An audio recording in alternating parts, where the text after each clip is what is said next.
Hello বন্ধুরা, welcome back আমার digital ডায়েরিতে। আশা করি তোমরা সবাই ভালো আছো আর তোমাদের ভালোবাসায় আমিও ভালো আছি। আর এর সাথে সবাইকে এখন জানাই শুভ বিকেল বা গুড আফটারনুন। এখন বাজে প্রায় চারটে বেজে গেছে। তো আমি এখন স্নান করে ঠাকুর পুজো দিচ্ছি। ভাবলাম এটাই তোমাদের সঙ্গে একটু শেয়ার করে নিই। আর আজকের দিনটা একটু স্পেশাল। আজকের দিনটা হলো পূর্ণিমা। আজকে জ্যৈষ্ঠ মাসের পূর্ণিমা। তো যেহেতু পূর্ণিমা, আমাদের বাড়িতে সত্যনারায়ণের পুজো হয়, রাম ঠাকুর আছেন। তো রাম ঠাকুরের সিন্নি দেওয়া হয়। যদিও প্রতি মাসে খুব একটা পেরে উঠি না, চেষ্টা করি প্রত্যেক মাসেই সিন্নি দেওয়ার। তো আজকে সেই সৌভাগ্যটা আমার হয়েছে। আর এদিকে দেখো আমার ছোট মেয়ে বাড়ির মানে ফুল দিয়ে মালা গাচ্ছে। খুব সুন্দর একটা মালা গেঁথেছে। তো ওটা দেখেই ভাবলাম তোমাদের সঙ্গে এটা তোমাদেরকে এটা দেখানো উচিত, কারণ কারোর কোনো ভালো সৃষ্টি সবাইকে দেখাতে হয়। দেখো এই যে মন দিয়ে মালা গাচ্ছে আমার ছোটো মেয়ে। দেখা যে মালাটা গেঁথেছিস। আর এগুলো দেখো, এগুলো সবই হচ্ছে আমাদের বাড়ির গাছের ফুল। এর মধ্যে নয়নতারা, বেল ফুল আছে, জুঁই ফুল আছে। তো একটা মালা গাঁথা হয়ে গেছে।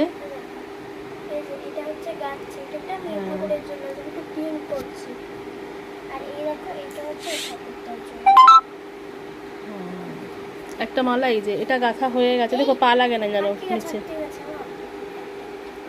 ঠিক আছে, তোমার জামার সঙ্গে ম্যাচিং। এটা গেঁথেছে, এটা এখন ঠাকুরকে পরাবো। আর একটা গাচ্ছে। আর আমি মোটামুটি সিন্নি রেডি করে ফেলেছি, এখনও মাখাটা হয়নি। অ্যাকচুয়ালি সিন্নি খুব অল্প করি। সিন্নি প্রসাদটা এখন আর বাইরে সেরকম কাউকে দেওয়া হয় না।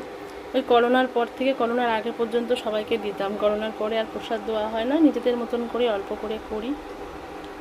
তো চলো বাকি পুজোটা সারি।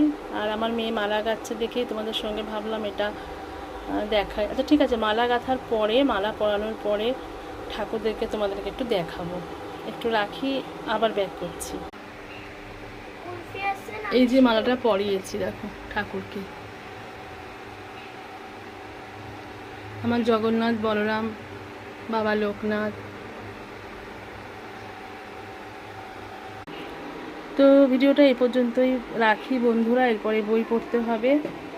আর যেহেতু আজকে আমি সকাল থেকে খাইনি, একটু খেতে খেতে পেয়ে গেছে, তো ঠাকুর পুজোতে সেটা বলতে নেই, তোমাদের সঙ্গে ভাগ করে নিলাম।